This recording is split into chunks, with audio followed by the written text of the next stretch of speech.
BRS నుంచి విజయ్ అరే గారు, ఫస్ట్ మీ నుంచి స్టార్ట్ చేద్దాం. ఏంటండి బాల్కసుమని మాట్లాడిన మాటలేంటి? అలాగా కార్యకర్తను రెచ్చగొట్టడం అంటే లాండర్ చేతికి తీసుకుంటారా? ఈ వ్యాఖ్యలు మీరైతే సమర్థిస్తారా? అయితే ఇక్కడ బాల్క సుమన్ గారు మాట్లాడిన విషయాన్ని పెద్దగా చూడాల్సిన అవసరం లేదండి. ఎందుకంటే ఏ రాజకీయ పార్టీ అయినా కానీ అంతర్గతంగా ఉద్యమాన్ని తేవాలి అని అంటే ఇవే ముచ్చట్లు గిట్లనే మాట్లాడతారు, గిట్లనే దాన్ని ప్రేరేపిస్తారు, ఇటనే ఉద్యమాలు జరుగుతాయి ప్రభుత్వాల మీద వ్యతిరేకంగా. ఇది వాస్తవం, మేము కాదటలే. అయితే ఇక్కడ దాన్ని అదేదో మేము అనంటే కాంగ్రెస్ నాయకులు కానీ భారతీయ జనతా పార్టీ నాయకులు కానీ మేము లోపాయకారిగా వాళ్ళ కార్యకర్తలతోటి వాళ్ళు ఏమి చెప్పనట్టు, ప్రేరేపించినట్టు, ఉద్యమాలను ఎట్లా చేయాలనో కార్యకర్తలకు నేర్పనట్లు ఈరోజు కొత్తగా ఏదో మా బీఆర్ఎస్ పార్టీ నాయకులు మాట్లాడుతున్నారు అని చిత్రీకరించడం అనేది ఇక్కడ ముఖ్య విషయం. ఇక్కడ ఏందా ఇదే అద్దంకి దయాకర్ గారు మా పరిపాలన ఉన్నప్పుడు అద్దంకి దయాకర్ గారు ఏమేమి మాట్లాడిన అందరికి తెలుసు. వీడియో క్లిప్పింగ్స్ మీ దగ్గర ఉంటే చెక్ చేసుకోండి. అలాగే మన వెంకట్ గారు ఎమ్మెల్సీలు. నేను ఏమంటున్నామంటే, సరే ఈరోజు నా 2.5 సంవత్సరాలైనా కూడా మొద్దు నిద్రపోతున్నటువంటి కాంగ్రెస్ పార్టీని లేపాలి అని అంటే ముళ్ళుతోటి గుచ్చాల్సిందే కదా. మరి అన్నప్పుడు మరి నిజంగా కూడా మరి రేవంత్ రెడ్డి గారేమో చంద్రబాబు నాయుడు గారి పుణ్యాన ముఖ్యమంత్రి అయింది. కానీ నిజంగా ఒకవేళ మా కేసీఆర్ గారు దళిత ముఖ్యమంత్రి ఒకవేళ చేస్తే గీస్తే నిజంగా కూడా దానికి అర్హత ఉన్నటువంటి సుమన్ గారు యువ నాయకుడు, ఉద్యమంలో ఎంత పోరాటం చేసిండంటే భగత్ సింగ్ లాంటి పోరాటం చేసిండు. ఆనాడు భారతదేశానికి భగత్ సింగ్ గారు ఎట్లా ఉద్యమించిండ్రో ఆ విధంగా మా బాల్క సుమన్ గారు వాస్తవంగా తెలంగాణ రాష్ట్రం వచ్చేంత వరకు కూడా ఆయన మీద 226 పైచులకు మరి కేసులు ఇప్పటిదాకా ఉన్నాయి. ఒకవేళ నిజంగా అంటే ఈరోజు రేవంత్ రెడ్డి గారిది స్థాయి కాదు, ముఖ్యమంత్రి అయ్యే స్థాయి రేవంత్ రెడ్డి గారిది కాదు, బాల్క సుమన్ గారిది. ఇది వాస్తవం.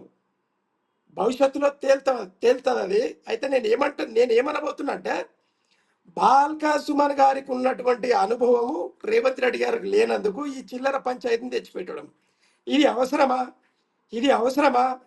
ఇదే రేవంత్ రెడ్డి గారు ఇంతకుముందు ప్రెస్ మీట్ అయింది. ఇంతకుముందు బాల్క సుమన్ గారు ప్రెస్ మీట్ అయింది. ఇదే రేవంత్ రెడ్డి గారు ఏ విధంగా రెచ్చగొట్టినరు. మరి మిలిటెంట్ అనే పదాన్ని మరి ఆయన కూడా వాడిండ్రు కదా. మరి ఆయన కూడా వాడారు కదా ఆనాడుగా. అంటే ప్రగతి భవన్లోకి నక్సలైట్లకు అయితే ఎర్రజెండా పార్టీలకు లోపలికి దారే వదలరు. కానీ ఒకవేళ ఒకవేళ ప్రభుత్వం ఈసారి గిట్ట రాకపోతే మరి మేము మొత్తం ప్రగతి భవన్ పేల్చేసేయాలని చెప్పేసి నువ్వే కదా బాబు అన్నది రేవంత్ రెడ్డి గారు. మరి ఆయన మీద కేసులు అయినాయా? ఏం మజాక్ చేస్తున్నారు కాంగ్రెస్ వాళ్ళు?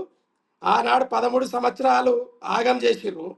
ఇలా మళ్ళా వచ్చిర్రు. ఏదో ప్రజలు జర్రంతా కేసీఆర్ గారి మీద కోపంతో ఒక 1.5% ఓట్లతోటి గెలిచినటువంటి కాంగ్రెస్ పార్టీ ఈరోజు అసలు పరిపాలన చెయ్యజాలక, ఇచ్చిన హామీలను నెరవేర్చజాలక ఈరోజు ఒడ్లు కొనుకండ్రపై వర్షం వస్తుంది అంటే ఒడ్లు కొనలే, ఈరోజు మక్కలు కొనలే, ఈరోజు వర్షాల పాలైపోయినాయి. మరి రైతులు సావాలన్నా? మరి రైతులు వచ్చాకంటే వాళ్ళ ఓట్లు వేయించుకొని గెలిచినటువంటి రేవంత్ రెడ్డి గారు సచ్చుడు ముఖ్యం కదా. ఈ మంత్రులు సావాలే కదా. ఈ ఎమ్మెల్యేలు ఏం చేస్తా ఉన్నారు? మరి ఎందుకోసం వాళ్ళకి ఇచ్చిన హామీలనేమో తుగలదొక్కుతారు. మళ్ళా ఈ విధంగా ప్రతిపక్ష పార్టీ హోదాలో ఉన్న మా నాయకులు మాట్లాడితేనేమో ఈరోజు తప్పు పడుతూ ఉన్నారా? ఏమైతే ఆయే పంచాయతీ క్లియర్. బాల్క సుమన్ అనే ఒక హీరో ఖచ్చితంగా మాట్లాడిండు. రేపు పొద్దుగాల కాంగ్రెస్ పార్టీ వాళ్ళ ఇచ్చిన హామీని నెరవేర్చకపోయినా, అలాగే విద్యుత్ ఏదైతే స్మార్ట్ మీటర్లు పెడదామని చెప్పి ఏదైతే మొత్తం మంత్రిమండలి నిర్ణయించిందో, ఒకవేళ గ్రామాలలో రైతులకు విపరీతంగా వాళ్ళ డబ్బులు గుంజుకోవడానికి స్మార్ట్ మీటర్లను భారతీయ జనతా పార్టీ ఏదైతే గతంలో 3 సంవత్సరాల క్రితం బిగిస్తామని అన్నదో, ఆనాడు కేసీఆర్ గారు పశ్చిమ బెంగాల్ ముఖ్యమంత్రి, అలాగే మన బీహార్ ముఖ్యమంత్రి ఆనాడు వ్యతిరేకించారు, తమిళనాడు ముఖ్యమంత్రి వ్యతిరేకించారు. మరి రైతుల కోసం అసలు వాస్తవంగా తెలంగాణ ఉద్యమం వచ్చిందే విద్యుత్ ఉద్యమము, నీటి ఉద్యమము, ఈ రెండుటి కోసం, రైతుల కోసం పోరాటం చేసిన పార్టీ మా పార్టీ. ఈ సందర్భంగా బాల్క సుమన్ మాట్లాడింది తప్పు అని అనంటే నిజంగా తెలంగాణ వాదులు ఎవరు తప్పు అన్నారు. ఈరోజు భారతీయ జనతా పార్టీ 2.5 సంవత్సరాలు అయితే ఉంది. ఏం తెలంగాణ కొరగబెట్టినారు తెలంగాణ ప్రజలకు? అలాగే ఈరోజు కాంగ్రెస్ పార్టీ వచ్చింది, ఏం మొరగబెట్టినండి? ఇదే రేవంత్ రెడ్డి గారు ఏమంటాడు? నరికేస్తా, తొక్కేస్తా, కాల్చేస్తా, చంపేస్తా, పీకేస్తా. ఏందండి భాష? అంటే ఆయన మాట్లాడితేనేమో ఒప్పు. ఈరోజు డీజీపీ గారు ఎట్లా కేసు రిజిస్టర్ చేస్తాడండి? ఏం పిల్లలాటనా? అంటే సీఎంకు నీ ఒత్తాసోల్కి నీకున్నావా, ప్రజల కోసం ఉన్నావా డీజీపీ గారు? మాకు అర్థం కాదు. ఎమ్మెల్సీలు పోయి కంప్లైంట్ చేస్తే ఇస్తావా నువ్వు? మేము కూడా రేపు పొద్దుగాల దిగుతాం. తెలంగాణ ఉద్యమం ఎట్లా అవుతుందో, బాల్క సుమన్ గారి మీద ఏమన్నా జరిగింది అని అంటే మరో తెలంగాణ ఉద్యమం వస్తుంది. ఖబర్దార్. చేతగాని దద్దమల్ కాంగ్రెస్ వాళ్ళు, చేతగాని దద్దమల్ కాంగ్రెస్ వాళ్ళు భారతీయ జనతా పార్టీని ఎదిరించి డబ్బులు తీసుకురావాల్సిన కాంగ్రెస్ పార్టీ ఎంపీలు, బీజేపీ ఎంపీలు ఏం చేస్తున్నారే? 16 మంది నిద్రపోతున్నారు ఇళ్లల్లో.